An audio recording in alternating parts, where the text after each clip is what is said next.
अस्सलामुअलैकुम नाज़रीन। तवील गैर हाज़िरी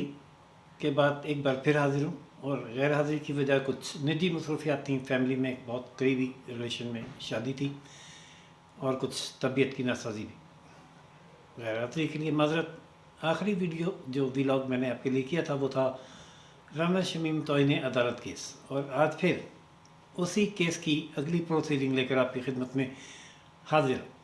नाज़रीन, जो आपको याद होगा, वरना मैं उसका क्लिप भी चलाऊँगा कि गुज़िश्ता तारीख़ समात पर इस्लामाबाद हाई कोर्ट के चीफ जस्टिस मिस्टर जस्टिस अत्तर मिनुल्लाह साहब ने ये कहा था कि आज़ादी इज़हार पर पाबंदी नहीं लग सकती। ख़बर की इशाअत के हवाले से जो तौहीन अदालत है उसका नोटिस दिया गया था, वो नोटिस उस नोटिस पर अब हम कार्रवाई नहीं करेंगे। यानी इस केस में जो तौहीन अदालत का पहलू था उस पर कार्रवाई नहीं होगी। तौहीन अदालत ख़त्म करके अब इस मामले की एक ओपन इंक्वायरी की जाएगी कि ये जो इल्ज़ाम आयद किया गया कि नवाज़ शरीफ के ख़िलाफ़ फ़ैसला जो है एक मुकदमे में वो दबाव के तहत किया गया, या उस हवाले से, उस केस के हवाले से चीफ़ जस्टिस साकिब निसार ने किसी जज पर कोई दबाव डालने की कोशिश की थी कि ये फ़ैसला किया जाए और ये ना किया जाए। ये इल्ज़ाम किस हद तक दुरुस्त है, क्या ये इल्ज़ाम आयद किया गया या नहीं, और क्या दबाव डाला गया था या नहीं, और क्या हाई कोर्ट के जजेस दबाव के तहत फ़ैसले करते हैं, इस मामले की ओपन इंक्वायरी होगी। बहुत खुश अखलाक़ी के साथ, खुश दिली के साथ, खुशगवार मूड में बड़ी लंबी चौड़ी गुफ्तगू की जस्टिस अत्तर मिनुल्लाह साहब ने। राना शरीम जज साहब जो हैं साबिक, उनके वकील, साबिक सदर सुप्रीम कोर्ट बार, सीनियर वकील हैं, उनके साथ, और ये कहा कि अदालत बहुत खुले दिल के साथ अब इस केस की ओपन इंक्वायरी करेगी और तौहीन अदालत का मामला ख़त्म समझे। नाज़रीन, बहुत अच्छा जस्टर था। अगरचे ये एक सवाल मैंने उस वक्त उठाया कि फिर अगर तौहीन अदालत की कार्रवाई ख़त्म की गई है तो ओपन इंक्वायरी फिर किस कानून के तहत ये अदालत करेगी। इंक्वायरी का फोरम तो फिर कोई और होता है, उसके लिए तो बाकायदा एक कमीशन बनना चाहिए, या जो भी कोई तहकीकात के लिए कोई फ़र्द मुकर्रर होना चाहिए, वगैरह वगैरह, और किसी कानून के ताबे होना चाहिए। लेकिन आज जो समाअत हुई उसमें तौहीन अदालत ही की कार्रवाई को आगे बढ़ाने की के लिए पेशरफ्त हुई है। पहले राना शमीम को साहब को साबिक जज राना शमीम साहब को रोस्टर पर बुलाया गया और उन्हें वो ख़त, वो लिफाफा, सरबमोहर लिफाफा खोलने के लिए दिया गया जिसमें उनका बयान हल्फी मौजूद था। उन्होंने वो लिफाफा खोला और उनसे पूछा गया कि क्या ये वही बयान हल्फी है जो आपने तहरीर किया। राना शमीम ने उसको तस्लीम किया कि ये वही बयान हल्फी है और इसके अल्फाज भी वही हैं, और उन्होंने बताया कि जब ये उन्होंने हैंड ओवर किया किसी को, ग़ालिबन अपने बरखुरदार को, तो ये खुला हुआ था, सरबमोहर नहीं था। अब ये सरबमोहर है और इस पर DHL या जो कुरियर सर्विस है, इंटरनेशनल कुरियर सर्विस, जो दस्तावेज़ात या कोई भी पार्सल बैरून एक मुल्क से दूसरे मुल्क को तरसील करती है, उस कुरियर सर्विस की, DHL की मोहर उस पर लगी हुई थी। वो बयान हल्फी देखा, अटॉर्नी जनरल ने उसको कहा कि इसका जायज़ा लेना पड़ेगा, क्या ये कैलिब्री फॉन्ट में तो नहीं है, और ये भी कहा गया कि शायद जिस वक्त ये लिखा गया, इस पर दस्तखत हुए, तो उस वक्त मियाँ नवाज़ शरीफ साहब भी वहाँ मौजूद थे। जस्टिस अत्तर मिनुल्लाह ने कहा कि इन तमाम मामला की तहकीकात आप करेंगे। अटॉर्नी जनरल ने यह कहा कि क्योंकि जस्टिस राना शमीम साहब ने इस एफिडेविट को भी तस्लीम किया है, इसके मंदरजात को भी, और तौहीन अदालत के नोटिस पे कोई माफ़ी नहीं मांगी और ना ही किसी किस्म का रिग्रेट किया है, तो उन्हें फिर अब तौहीन अदालत का नोटिस, तो फिर अब उन पर फ़र्द जुर्म आयद की जाए और उसके लिए एक तारीख़ मुकर्रर की जाए। अदालत में ये भी कहा गया कि जो फ़रीक दोम है, यानी चीफ जस्टिस ऑफ पाकिस्तान साबिक जस्टिस साकिब निसार साहब, انہیں بھی نوٹس دیا جائے اور انہیں کہا جائے کہ وہ بھی کاؤنٹر ایفیڈیوٹ جمع کروائیں، لیکن جسٹس عطر من اللہ صاحب نے اس بات کو نظر انداز کر دیا۔ اب ناظرین، آج کی یہ جو کارروائی ہے اس سے بجائے خود کچھ سوالات پیدا ہوتے ہیں۔ میں دعویٰ نہیں کر رہا کہ ایسا ہی ہے، نہ ہی میں کسی شک کا اظہار کر رہا ہوں، لیکن جو سوالات پیدا ہوئے ہیں میں وہ سوالات اٹھا رہا ہوں کہ یہ جو کارروائی ہے اس کا آغاز یہ جاننے کے لیے کیا گیا کہ کیا ہائی کورٹ کے ججز کسی دباؤ کے تحت فیصلے کرتے ہیں، اور کیا ججز پر کوئی دباؤ ڈالا گیا۔ جسٹس عطر من اللہ کا برملا کہنا یہ ہے کہ ہم آزادانہ فیصلے کرتے ہیں اور کسی کے دباؤ میں نہیں آتے، اور اگر یہ بات ثابت ہو گئی کہ یہ جسٹس رانا شمیم جج صاحب نے یہ بات کہی یا لکھی ہے تو پھر توہین عدالت کی کارروائی بھی ہوگی۔ یہ مقدمہ چلا، اس پر دلائل ہوئے، اس پر میڈیا کا جو کی جانب سے وکیل بھی پیش کیے گئے اور میڈیا کے سینئر نمائندے بھی عدالت میں آئے، انہوں نے یہ موقف اختیار کیا کہ انہوں نے کوئی توہین عدالت نہیں کی ہے۔ ان کے سامنے ایک خبر آئی اور اس خبر کی انہوں نے تصدیق کی۔ جسٹس رانا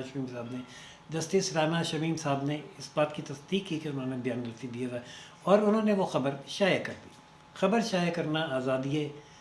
صحافت کے دائرے میں آتا ہے اور یہ آزادی اظہار رائے کا آئینی حق ہے، لہذا ان کے خلاف توہین عدالت کا نوٹس واپس لیا جائے، جس پر جسٹس عطر من اللہ نے گزشتہ سماعت پر، جیسا کہ میں نے ابھی بتایا، کہ یہ کہا بھی کہ توہین عدالت کی کارروائی نہیں ہوگی، آزادی اظہار رائے واقعی آئینی حق ہے، اوپن انکوائری ہوگی۔ لیکن آج اٹارنی جنرل کی استدعا پر یہ حکم جاری کیا گیا کہ 7 جنوری کو اس کیس کے تمام فریقین پر توہین عدالت فرد جرم عائد کی جائے گی، لیکن اس کیس کا جو ایک لازمی فریق ہے، ایک اور فریق،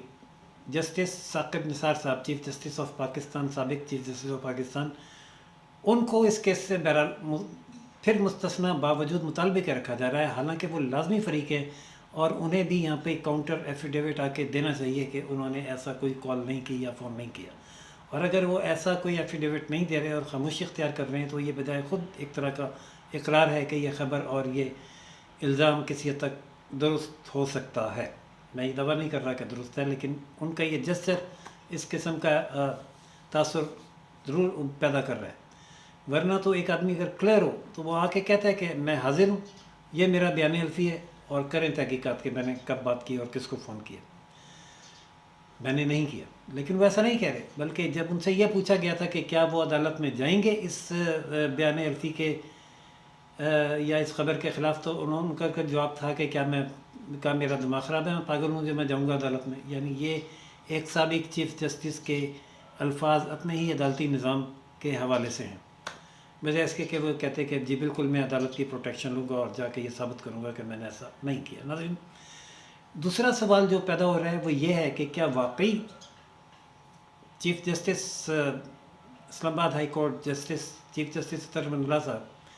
توہین عدالت کی یہ کارروائی جو رانا شمیم صاحب کے خلاف جس کا انہوں نے آغاز کیا بغیر کسی دباؤ کے اور اپنے ریئیکشن کے طور پر کر رہے ہیں، سو موٹو ایکشن کے طور پر کر رہے ہیں، انہیں کسی نے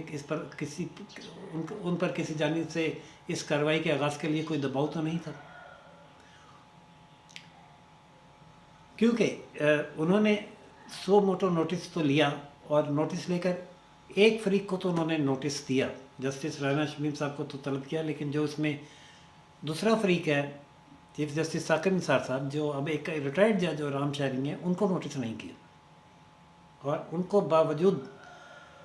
مطالبے کے عدالت میں اس طرح کے ان کو نوٹس نہیں کیا اور نظر انداز کیا گیا ہے۔ اور پھر خاص طور پر آرگومنٹس سننے کے بعد جب گزشتہ تاریخ پر چیف جسٹس نے یہ حکم جاری کیا کہ توہین عدالت کی کارروائی ختم کی جا رہی ہے اور اب اوپن تحقیقات ہوں گی، تو اس تاریخ پر آج خود اپنے ہی سابقہ حکم سے منحرف کیوں ہو گئے؟ کس کا دباؤ تھا کہ وہ اپنے ہی حکم سے منحرف ہوئے اور اوپن انکوائری کے بجائے توہین عدالت کی کارروائی کو آگے بڑھاتے ہوئے فرد جرم عائد کرنے کے لیے تمام فریقین پر فرد جرم عائد کرنے کے لیے 7 جنوری کی تاریخ مقرر کر دی ہے؟ ناظرین، یہ سوالات ہیں अब वक्त बताएगा कि इन सवालात के जवाब क्या हैं या तारीख़ बताएगी। बहरहाल आज जब समाअत मुकम्मल हुई और चूँकि इत्तफाक से मैं वहाँ नहीं था, वरना मैं ये सवाल ज़रूर करता वकील साहब से कि गुज़िश्ता तारीख़ पर जब ये हुक्म हुआ था तो आपने ये हुक्म अदालत को क्यों याद नहीं करवाया और इस फ़र्द जुर्म आयद किए जाने की तारीख़ मुकर्रर किए जाने को के ख़िलाफ़ कोई दलील क्यों नहीं दी। बहरहाल और किसी साफ़ी ने भी ये सवाल नहीं किया। अगली तारीख़ पर मैं ये सवाल कोशिश करूँगा करने की कि ख़ुद अदालत अपने ही एक साबिक़ा हुक्म से कैसे मुनहरिफ हो गई। बहरहाल उनसे ये सवाल किया गया जस्टिस राना शमीम से कि उन्होंने इस एफिडेविट को और इसके मंदरजात को तस्लीम किया है, तो उन्होंने कहा कि जी तस्लीम किया है, ये उन्हीं का एफिडेविट है और उन्हीं के मंदरजात हैं, लेकिन उन्होंने ये पब्लिश करने के लिए जारी नहीं किया था। उनका सिर्फ ये डिफेंस है कि उन्होंने ये पब्लिश करने के लिए जारी नहीं किया था। इसके जो कंटेंट हैं जिसमें उन्होंने ये इल्ज़ाम आयद किया है कि जस्टिस साकिब निसार ने किसी को फ़ोन करके